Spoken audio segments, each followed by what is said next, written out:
Hi everyone, and welcome to the next biology lesson on body systems. Today's lesson is on the immune system.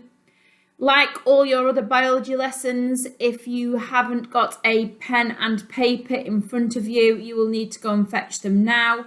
So if that is the case, can you please pause the video? Today's challenge is to describe how certain diseases are spread and how they can be prevented. And today's Aspire is to explain how the body prevents the entry of pathogens.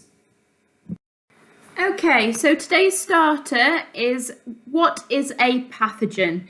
You may have heard this term pathogen before.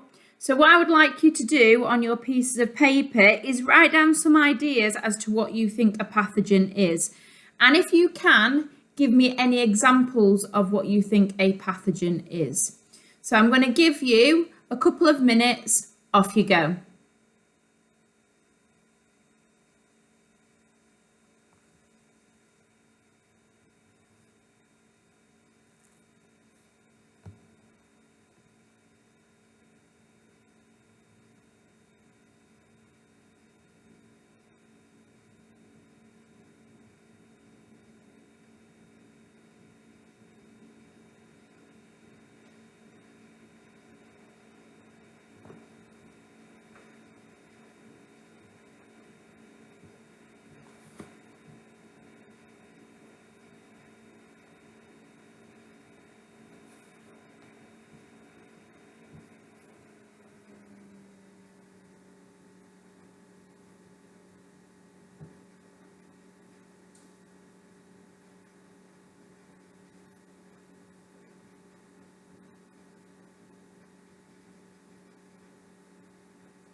Okay, so now it's time to mark your work.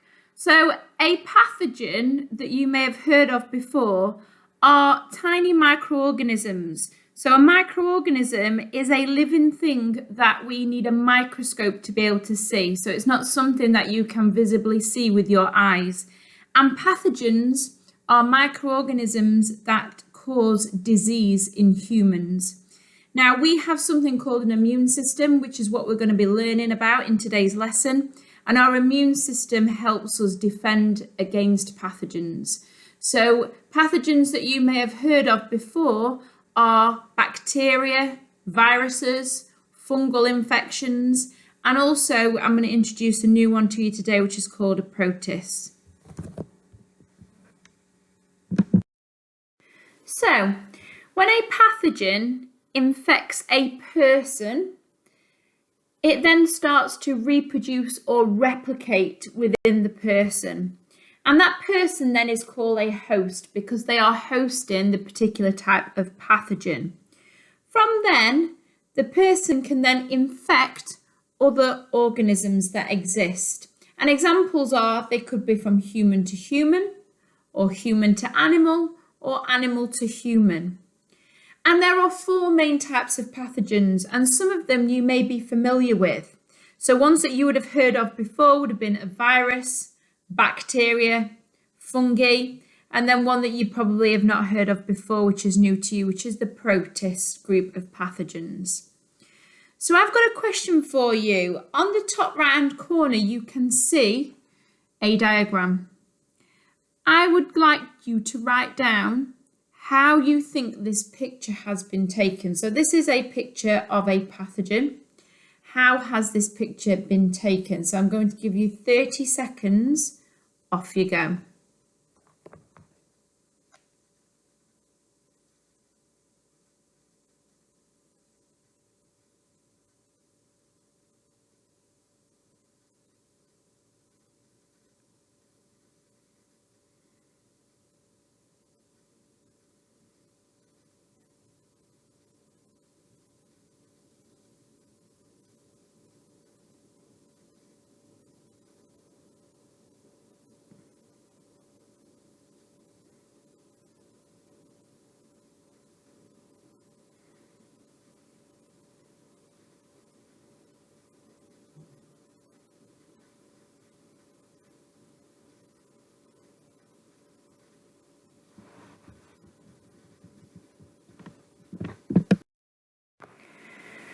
So hopefully you have written down your answer, and that is that this picture of a pathogen has been taken by using a very powerful microscope. Remember that pathogens are something that we cannot necessarily see with our eyes, so to be able to see them, we have to use a microscope.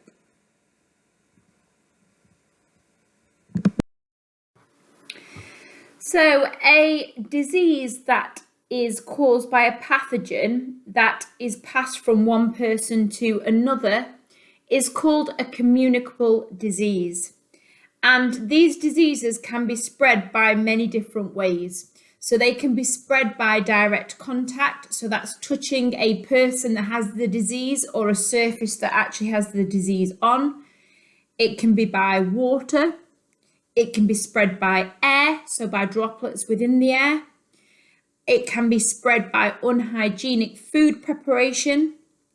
And it can be spread by something called a vector. So that is like an insect that will transport the disease from person to person.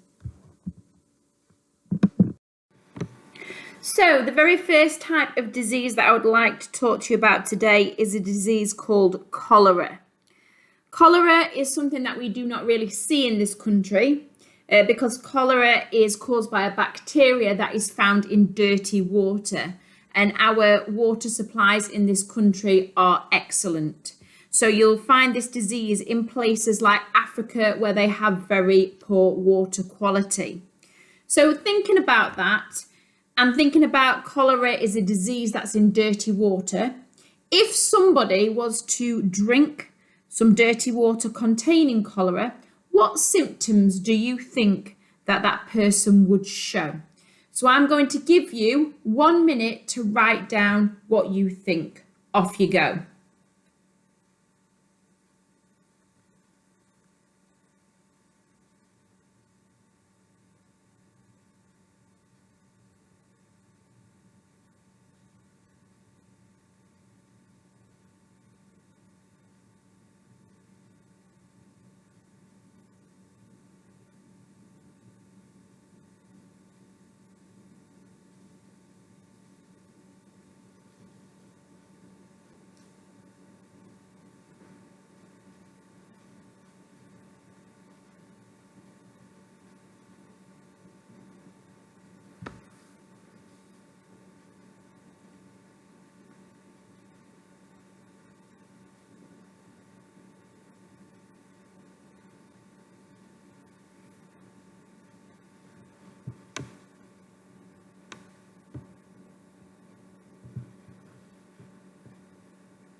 So hopefully you've written down some of the same symptoms that you would see if you had food poisoning.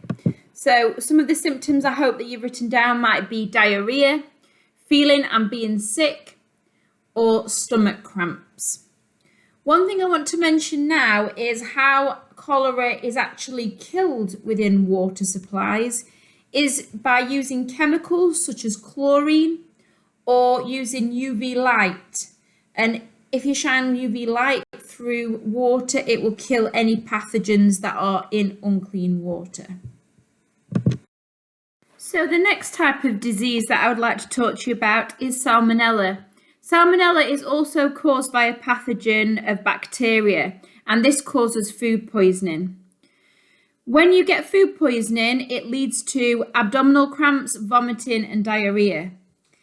How you catch Salmonella is often by food being prepared unhygienically in kitchens. So that might be where the same chopping board may have been used for salad as it is for raw chicken.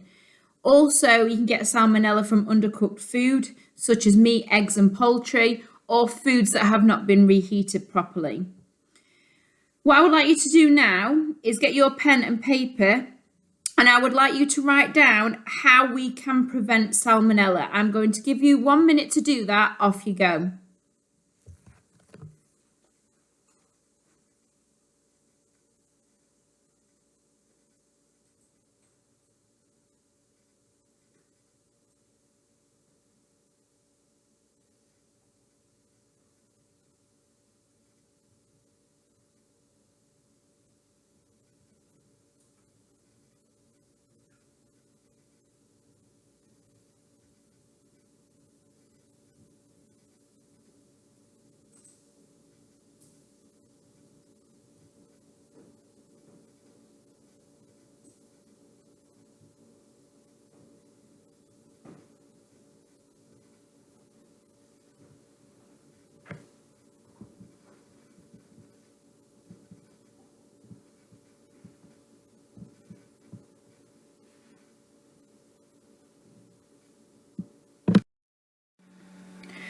Okay, so hopefully you've got written down the following ways on how we can prevent Salmonella.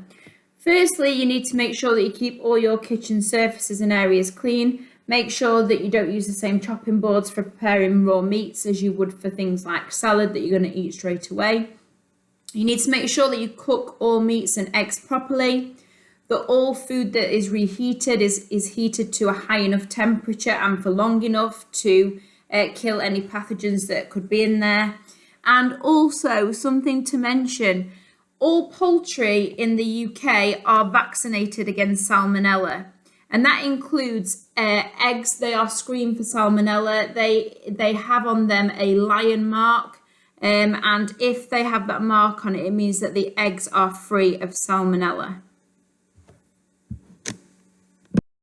So the next disease that I'd like to talk to you about is measles. Measles is a very infectious viral disease, and it is often caught by young children. Measles is something that is spread in the air in tiny droplets after somebody who is infected with measles will sneeze or cough. The symptoms of measles is that you get a skin rash, which you can see on the diagram on the bottom right hand side, and also it causes a very high fever. There is a vaccination against measles. It's called an MMR jab. The MMR jab is something that has had a lot of controversy over the years because when the vaccine first came out, it was said that it did cause autism in young children. So some parents were choosing not to actually have their child vaccinated against measles because of that. It has since been found out that actually this is not true, and that all children should have the measles, mumps and rubella jab. So my question to you now is, how can we prevent measles? I'm going to give you a minute to write down your answer. Off you go.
So hopefully these are some of the things that you have written down to say how we can prevent measles.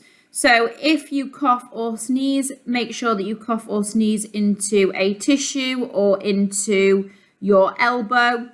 You can wash your hands and also make sure that all children are vaccinated against measles, mumps and rubella.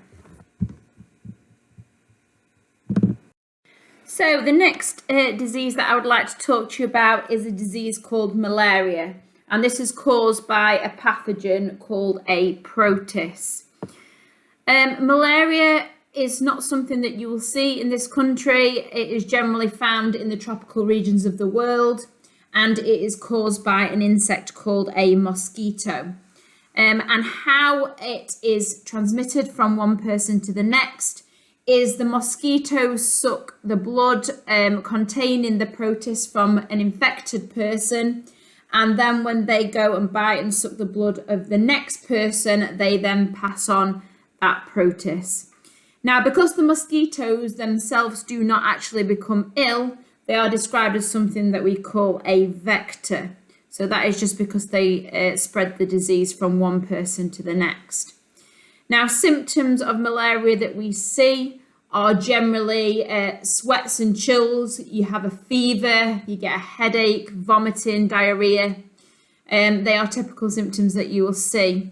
And each year, it's estimated that there are about 200 million people around the world that get infected with malaria, and actually half of the number of that will actually die from the disease. So 100 million people per year will actually die from malaria. So now knowing a little bit about malaria, what I would like you to do now is I would like you to write down some ideas about how malaria could be prevented. I'm going to give you a minute and a half. Off you go.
So now we've talked about a few diseases from different types of pathogens, and I want to talk to you about how our bodies prevent diseases from actually becoming a problem within our bodies. So I want you to now have a little think about and write down some ideas for me about what features you think our bodies have that stop pathogens from getting inside us. There are a couple of diagrams on there just to help you a little bit if you are struggling. Again, I'm going to give you a minute and a half. Off you go.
Okay, so hopefully some of these you have written down on your sheet of paper. The first one that I expect that you would have got would have been the skin. So our skin acts as a barrier to stop pathogens from getting inside our bodies. If for whatever reason the skin is broken, for example, if you get a cut, then you all will know that a scab forms pretty quickly on that cut, and that is to stop any pathogens from getting inside our bodies. As in previous lessons, the one on the digestive system that I taught, I told you that the stomach has acid in it, and that is designed to kill any pathogens that you ingest on food. Other ones which you may have written down is our eyes. They produce tears, and they basically, the tears are there to stop and wash away any pathogens that might get into your eyes. In your nose, if you look up your nose, which is something you might not want to do, but have a little look up there, you will see that there are hairs, and obviously you've got a sticky mucus, which we usually refer to as snot, and that basically traps any pathogens that are in your nose, and it's supposed to trap them before actually you breathe them into your lungs. In the trachea, so in your windpipe, there are little hairs that go all the way down, and there are special cells in there that produce mucus, and that mucus is designed to trap the pathogens, and the little hairs help to sweep it up to your throat so that you can swallow it into your stomach. So what we need to talk about now is what happens if pathogens get past all of these defense systems that we've just spoken about. So what happens if the skin's not enough to act as a barrier? What happens if the pathogens get past the stomach acid? If the stomach acid is not enough to kill these pathogens, what happens? So what I would like you to do is write down your ideas as to what happens if any pathogen get past any of the defense systems. I'm going to give you a minute to write down your answer. Off you go.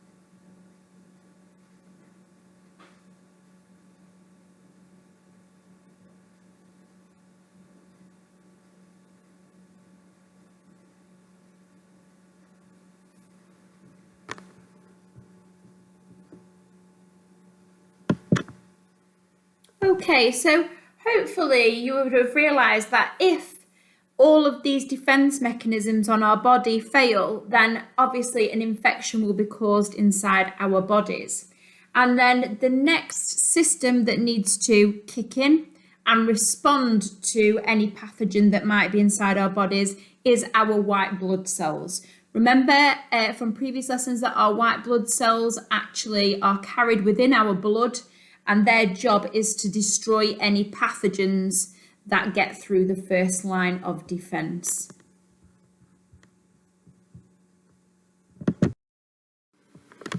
So guys, I think now it's only right to be talking about science in the news. And we spoke a lot this lesson about different types of pathogens and diseases that are caused by different types of pathogens. And one that's quite close to all of us at the minute is the coronavirus. So the coronavirus has been with us now since March. It's why we've been on lockdown. It's why you've not been at school. And it's why I'm producing this lesson for you today. So what I would like you to do is write down everything right now that you know about the coronavirus.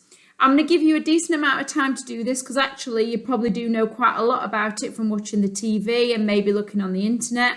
So 3 minutes to write down as much as you know about the coronavirus, and also think about today about what we've learned about how we can do things to protect ourselves from the coronavirus, and then what our lines of defense are for the coronavirus in our body. So 3 minutes, off you go.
Okay, so hopefully these are things that you may have written down about the coronavirus. So coronavirus name is actually COVID-19, and we know that it's a virus that affects the lungs primarily, and therefore then people with this disease cannot breathe and really do struggle to breathe.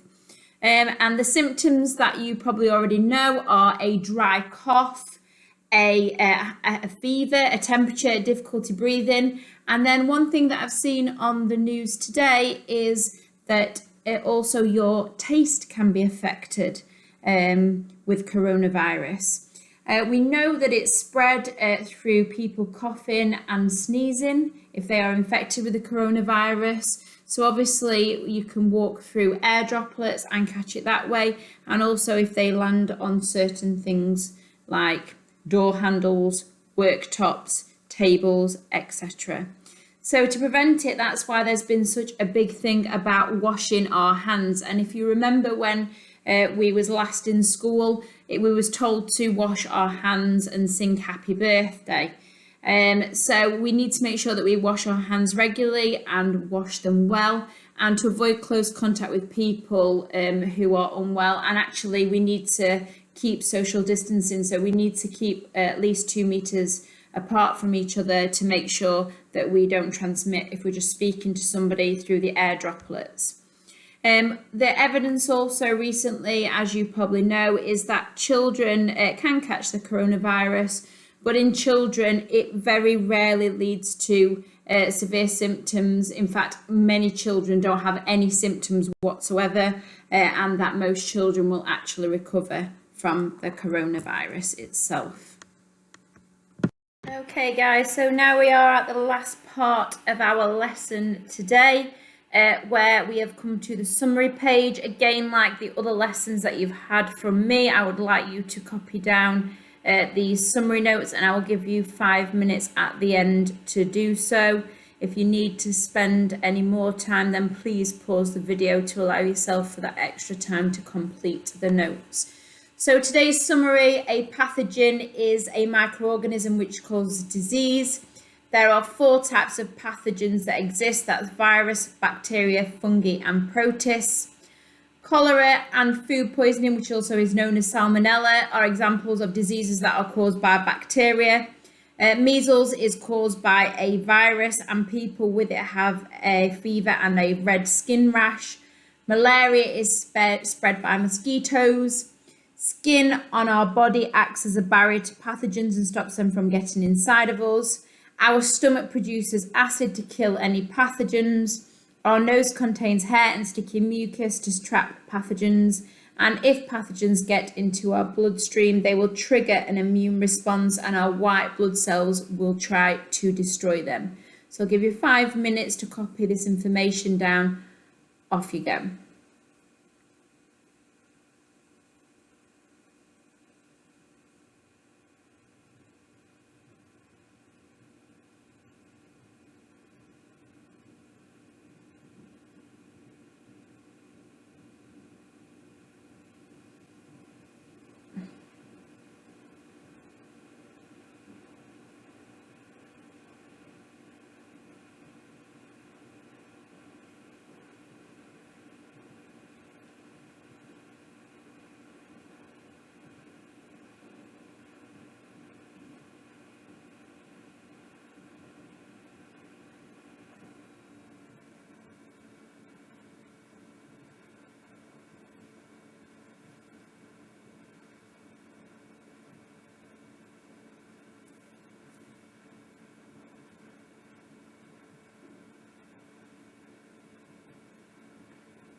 So guys, the last thing to do now is please go and complete the Google quiz. As always, make sure that you write your first name, your surname, and your science set.